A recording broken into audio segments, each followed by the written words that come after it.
Morning all, look, here I am in my echoey old studio. A lot of it's gone up the way, but we're still not in there. Back and forth, the water doesn't work up there. So I'm back down here to do this lovely wedding, and I'm really happy with this. We are just past the midpoint of July.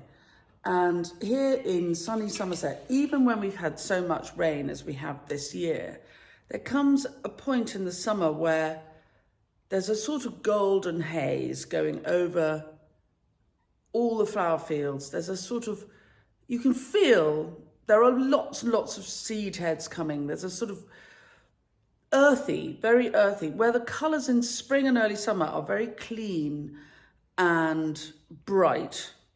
Even if they're pale pink, they're sort of a very sharp pale pink and a sharp blue. And also it's affected by the light. The colour of the light in the sky is a more watery, cleaner colour.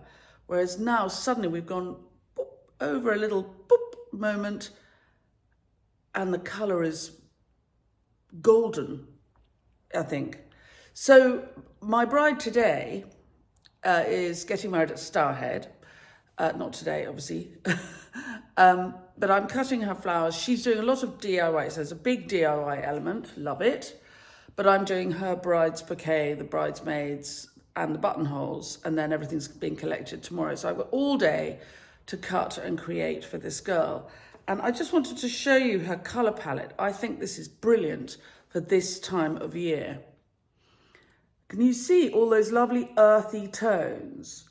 So what she's done is for a start, I love her dress. Her dress is, it's a white, creamy, I can't see from the colours the exact tone, but it's a pale colour dress, off-white. And then over the top is net, which has been embroidered with all kinds of these colours flowers. So I can work with all of these colours, but the clever girl, oh, I love a bright, somebody who sees through all the colours to the thing that will make this pop. And the answer to that is red. So deep in here, you can see some red here. And on her dress are little red flowers. And so we can have these earthy tones, really beautiful lavender, the pale blue, the lavender sweet peas, bronze fennel, the blue phlox, the blue veronicas,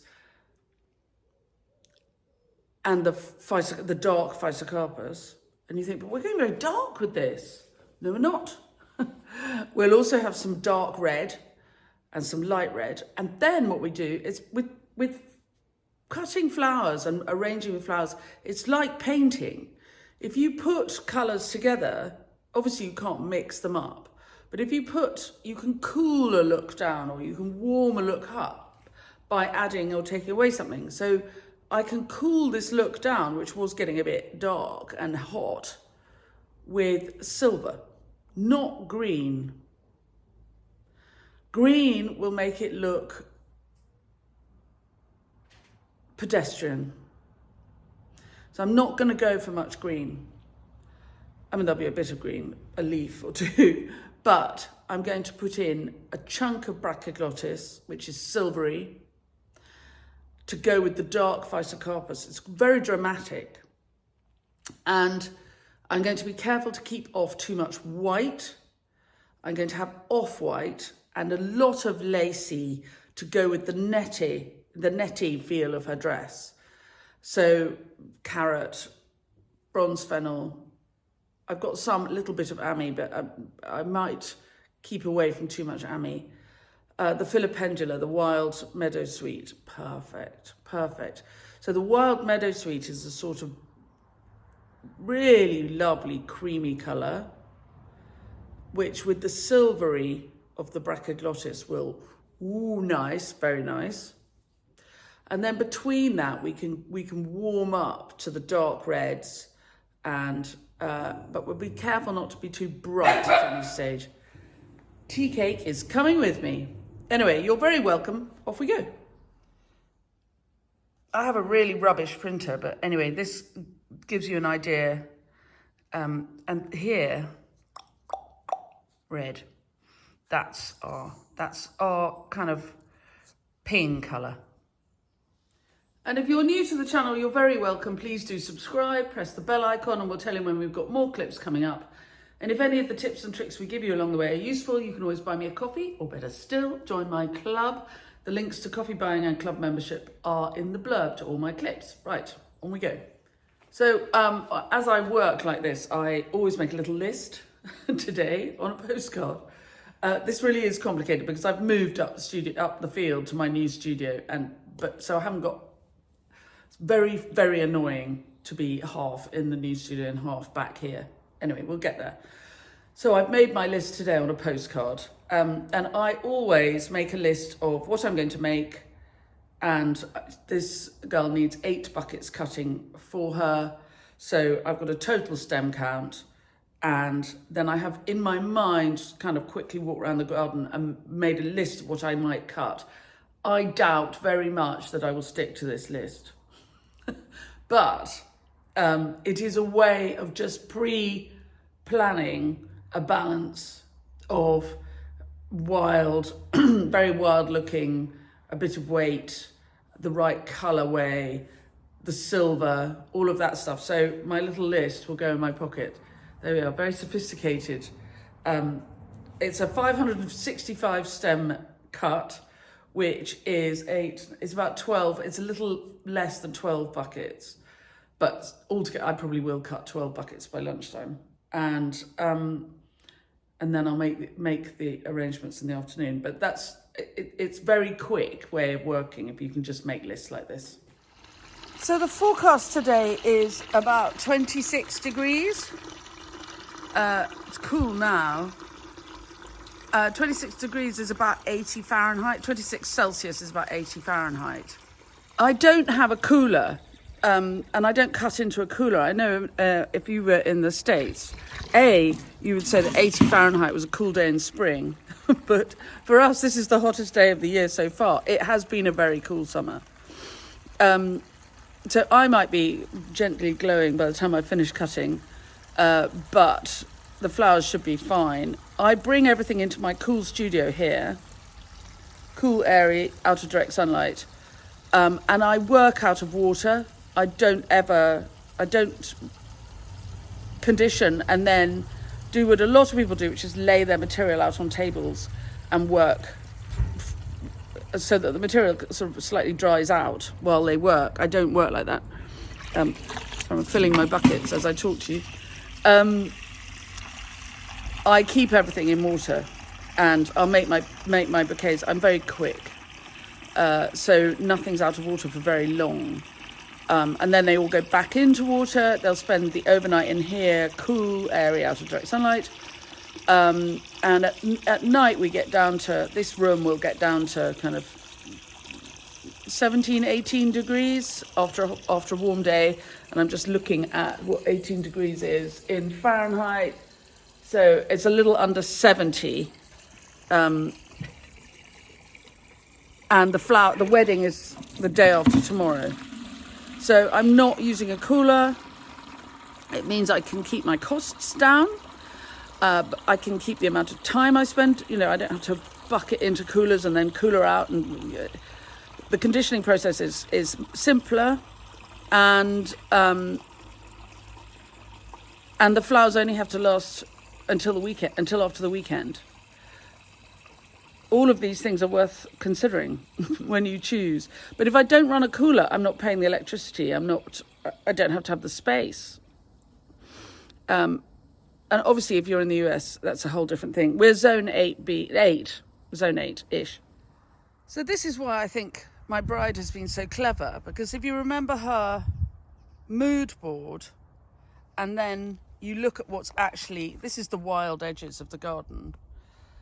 The colours are very good, aren't they? That's a really nice, these soft purples and the and the creamy colours of this is wild carrot. I mean, it's been a really good year for carrot. Queen Anne's lace. It's loved the wet weather. But even things like that bronze dock is really fantastic. So the seed heads that I can cut, people say to me, are you seriously putting dock in a wedding flowers? And you're like, yeah, because look at the structure and the colour. It's absolutely fantastic. And here, look, down at the bottom end of the garden, there's the purple loosestrife there, which will definitely have some. And look at the philopendula, the meadowsweet. It's really good, isn't it? That sort of frothy, creamy colour in the mix. And so those colours that you saw on my bride's mood board earlier are really, really reflected in what's actually going on in the garden. I'll give you a close-up. There's a lot you see the philopendula a lot in smart gardens, in brighter colour variations, brighter cultivars. But we have it wild here, and I will definitely cut some of this. I think with the net of her dress and the embroidery, and she said, can you bring out some of the red and look at the colour of the stems? You see? It's good, isn't it? Oh yeah, very pleasing. It's very hairy down this part of the garden. This is all taller than me. I'm 5'2". Flower farmer for scale.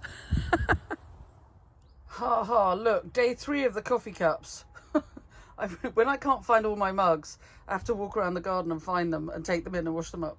These lovely botanical illustrated mugs are bone china and made by a very nice girl called Rachel Pedder Smith, who I met once when I was giving talks at a country living fair, and she had a stall, and I love her mugs. Right, we'll start with cutting some sweet peas. These were cut back to nothing on Monday. There was not a sweet pea to be seen in here, and we are now Thursday. And I took 100 out of here yesterday for another job. And as I'm passing, my honesty has dried really, really nicely in here. But it's because we've had so much rain, it's a bit damp. So I'm going to take it inside now and get it really dry. The covers to the seeds are coming off very easily, but I don't want them to get moldy. Oh, I love doing this. It's very, very zen. Lovely red. Little red for my red highlights. That's just the first 3 buckets in. Always park your buckets in the shade, Mrs. Worthington, that's what I say. And I don't mind popping back and popping them in the studio rather than drag them around in the sun.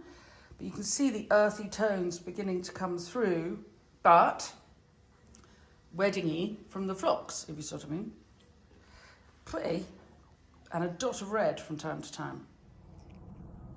There we are. Pinkish, reddish, woodlandish, vintage-ish, earthy.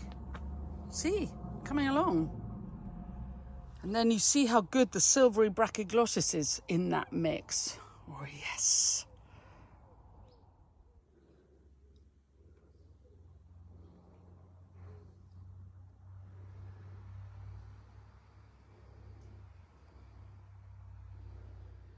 Right, all cut, nice and cool in here. I've got all the doors open, give them a nice drink. I'm going to go and have some lunch. And if you look at the whole thing, there, the whole thing, and then you look at the colour ideas, it's not far off. And because they'll be outside, so it'll be paler, the sun will wash, it's going to be hot. Put my glass there to stop everything blowing away. So it is, I think, quite a good match.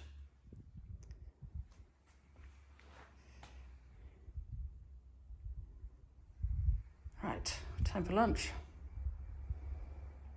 It's very important to remember to wash your arms when you've been cutting flowers in the sun, because sometimes, and you don't quite know what you're touching as you go, there can be phytosensitivity, which is when the sap on your skin reacts with the sunshine and causes blisters. And so, because my bride is doing most of her flowers and it's going to be the hottest day of the year so far tomorrow, I will make sure in my message to her that I say, please be careful with your arms, rinse them off. If you find you're stroking your arms with the cut flower material, rinse your arms off. Have a bucket of water to hand and just slosh your arms in the water. Works really well.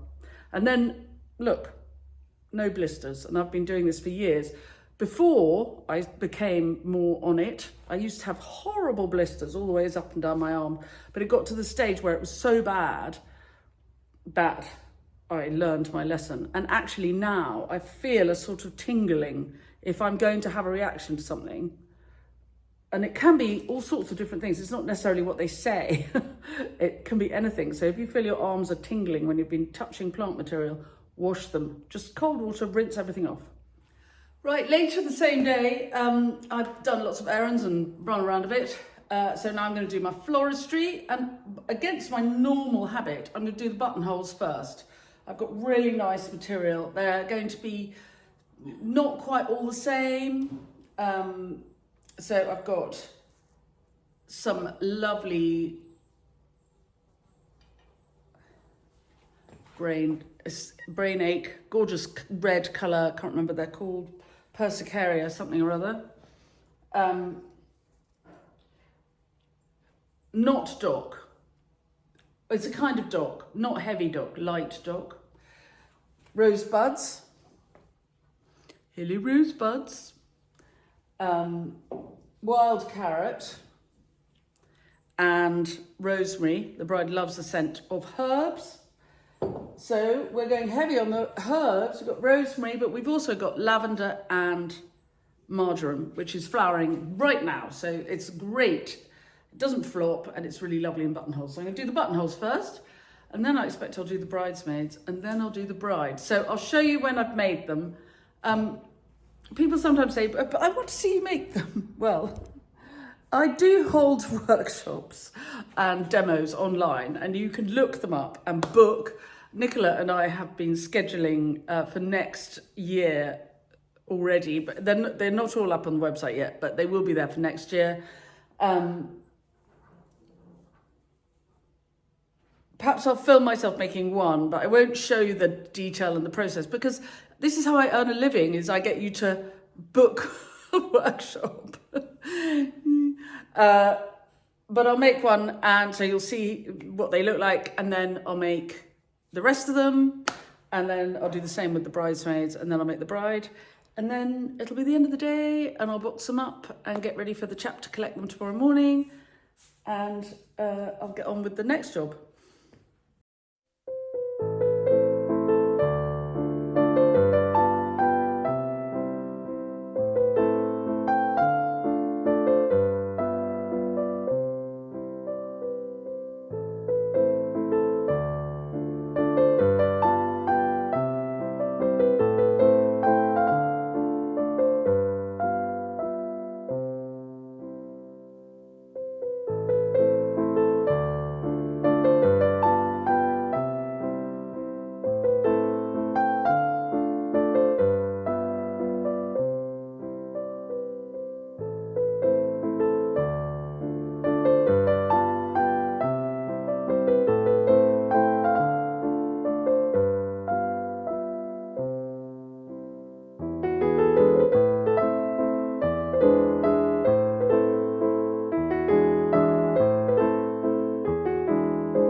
Et voila. There we are. Right, I'm going to make 11 of them.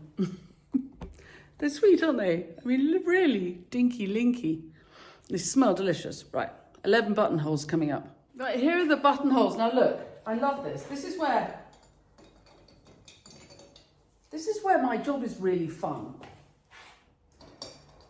Because my client lives in Scotland. And so one of the requests that she made was heather. Obviously, I'm in Somerset, heather, not an indigenous plant for this neck of the woods. But you can see how these buttonholes, when they're put together, have a sort of heathery look. So there's a bit of heathery colour. And so you can see how, if you over-design in advance, you don't get to work opportunistically with what the best in the garden on the day and the best that the material, you don't get to sort of stand back and watch it. So I don't know what made me decide to do the buttonholes first, but look, if you put them all together, they make a really sweet little bundle. And the light is really terrible in here. I'm sorry, it's because it's late summer, and if I go back a bit, maybe it's better. Oh, look at this. Maybe. There, you can see better. So you can see how if that were a posy, still not very good. Very odd light in here. There. So you can see how this little mix actually, as bridesmaids posies, going to be very attractive. So I'm now going to do the bridesmaids, and I'm really inspired by this little, it's quite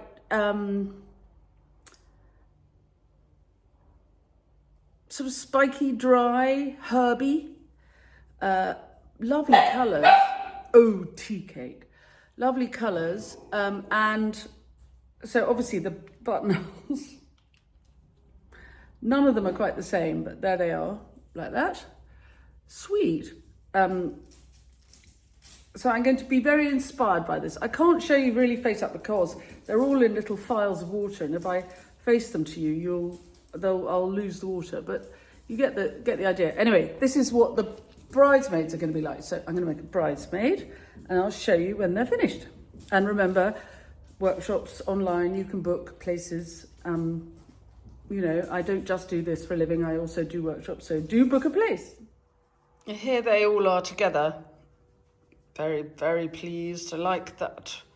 I like the little pale blue pink of the rose bud and the bluey lavender, but this little persicaria and the rusty, there's a little rust in the marjoram, and it just stops it being too bland.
Three little bridesmaids posies. I love this. Do you like the lavender? Look at this kind of heathery color. There's a heathery color going through it, through them all.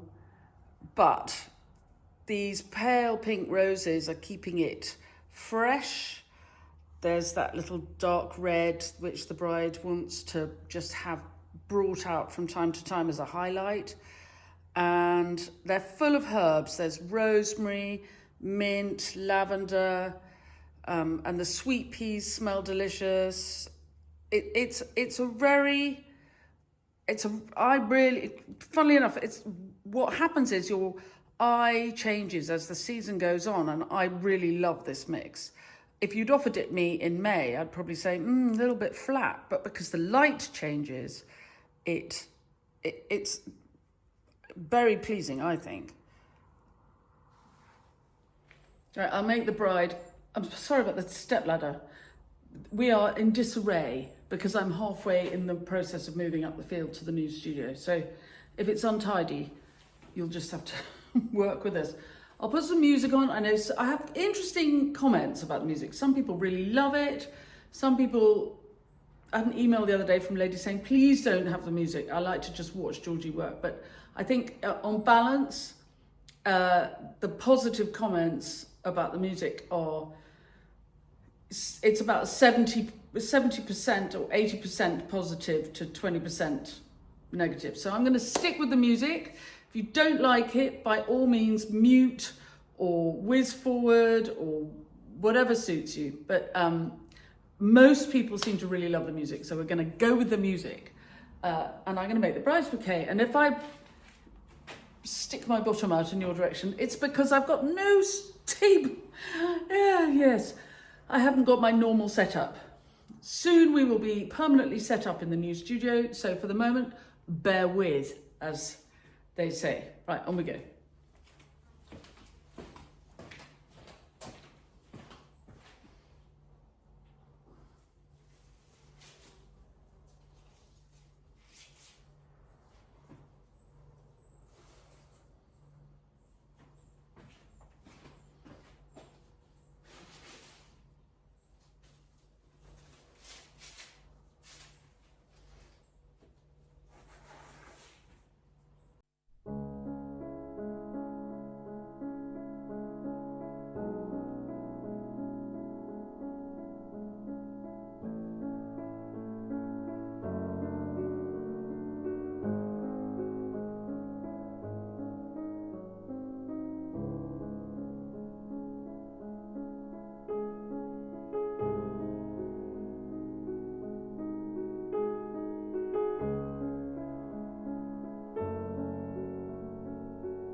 Right, there's the bride.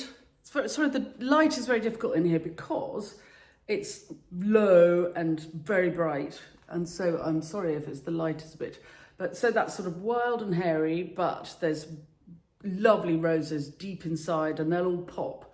So it's Thursday today and the wedding is on Saturday. So I'm planning ahead for the roses popping. I pulled that white phlox out and popped it around the edge. It smells delicious, but it was too garish in the middle. It's quite different from the bridesmaids, but similar. Little pop of hot red in here. Not much, just a little bit. I like it. I like it. I'm sorry about the light. I expect I'll film more later. Anyway, there you are. So bridesmaids, bride, buttonholes. And now I need to rationalise all these flowers into the 8 buckets that they ordered, but that's okay. I think that'll happen quite easily. And I'll box everything up for collection tomorrow morning.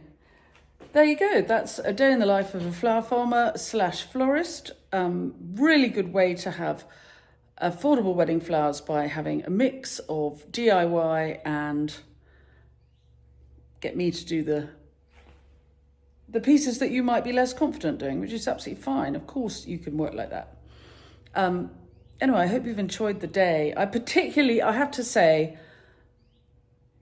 it's by chance that the weather is such and the season is developed in such a way, but the way that the bride gave me her colour palette, but was not prescriptive about what I used, was really, really helpful, because I've worked with it loosely and I hope she really loves the flowers. But they've been really, the palette's very inspiring for me and really, really helpful. And now that we've got this sort of high summer light, it works really nicely. Anyway, thanks very much for coming along.